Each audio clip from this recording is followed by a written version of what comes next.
Deep into the mic, because we got these little Temu mics. We're gonna figure it all out. I promise you guys.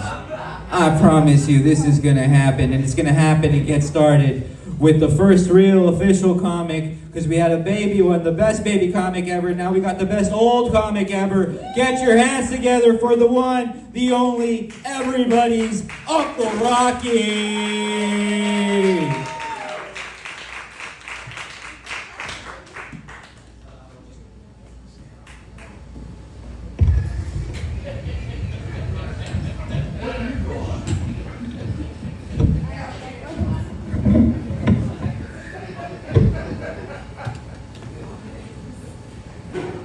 Knock, knock. Uncle Rocky.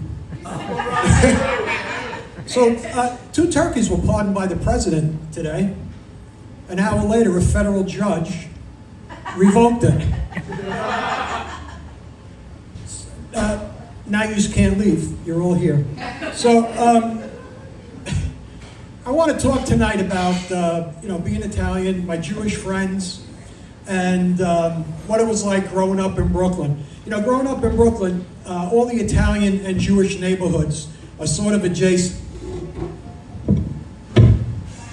And with that adjacency comes some very odd friendships. So one of the ways that you know you're Italian is that you use that little rubber band from the Broccoli Rob as a wallet. I told my grandfather I needed a new wallet. He opened up the drawer and he said, "What color?" Italian women, they have a propensity to talk endlessly.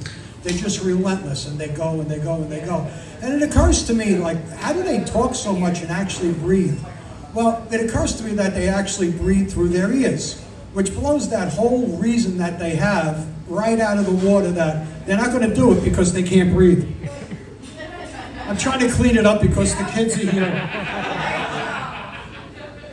Maternal guilt is something that both Italians and Jewish kids experience growing up. Italian mothers, they'll guilt their sons into coming over with the family for Sunday dinner. A Jewish mother will guilt her son into going to law school. And Italian nonnas are the worst of all. They actually weaponize that guilt. If you didn't show up for a holiday, your grandmother put you on the dead to me list. Literally, you were dead to your grandma. So that was pretty rough. Jewish mothers will put a lot of pressure on their sons. They get to the point where colitis becomes a family trait. My Jewish friends would laugh and they would say to me, "You're stressed out about going over grandma's house for meatballs? Shit, I gotta go to law school. I don't know what you're stressing out about." Again, I'm trying to clean it up. I'm forgetting. I forget a lot of things when I got to this age. My wife accuses me of forgetting a lot of things, but I tell her, it's Italian Alzheimer's. Basically, I forget everything but the grudges. You've heard that? I agree with that. Oh, you agree with that? Yeah. Italians hold the grudges and Jews forgive. So Italian kids spend the summer playing stickball. We go down to the Avenue for pizza. We sit in the stoop at night playing cards, and we're just sort of enjoying life. But the funny thing is, my Jewish friends, they all went to yeshiva camp. Could you imagine that? Oh, more education. Italians and Jews age very differently. Italian men become very ornery. Jewish men just develop a lot of phlegm. Happy Hanukkah! Us Italian guys, we like to wear those velour sweatsuits. Sometimes they might have a little Italian flag on them, like my hat.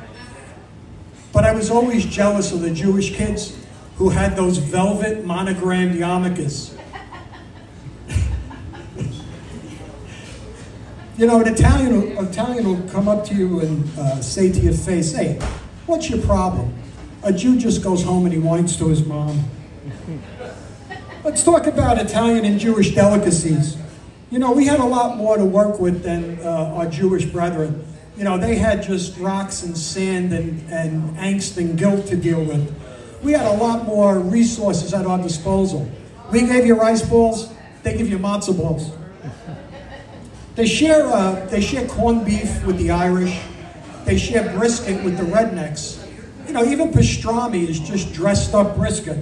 Italians have 14 different kinds of salami, 20 different pork products, and over 300 commercially available cheeses. Jews have lactose intolerance. You know, you go into any restaurant, and it's hard to tell the Jews and the Italians apart because, you know, both ethnicities have prodigious noses, right? The Roman nose roams all over your face. But Italians are very loud. We're pounding Chianti. And meanwhile, the Jews are complaining there's not enough free bread. Free bread. You know, and the other thing is, what do mohels actually do? Well, the mohel is the guy who performs all the circumcisions. But what do they do with all the foreskins? I have a theory. I believe this is what we found in our Topps baseball cards as kids. Very chewy. You know, just a couple of notes on aging. You know, my hands were feeling stiff, and I was just hurting head to toe. And I go to the doctor, and I said, Doc, can you tell me what's going on? He takes x-rays, he looks, he goes, you have arthritis. You've got arthritis from head to toe. I said, oh, that's great. He says, you're going to have to learn to deal with it. He said, because arthritis makes everything stiff. Not everything. I tried something.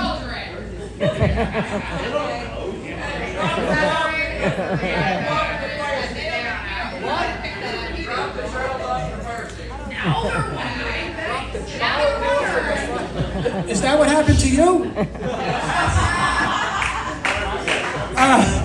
That's my time. Thanks, and appreciate you coming out to the Rock and Barrel tonight. Tony G.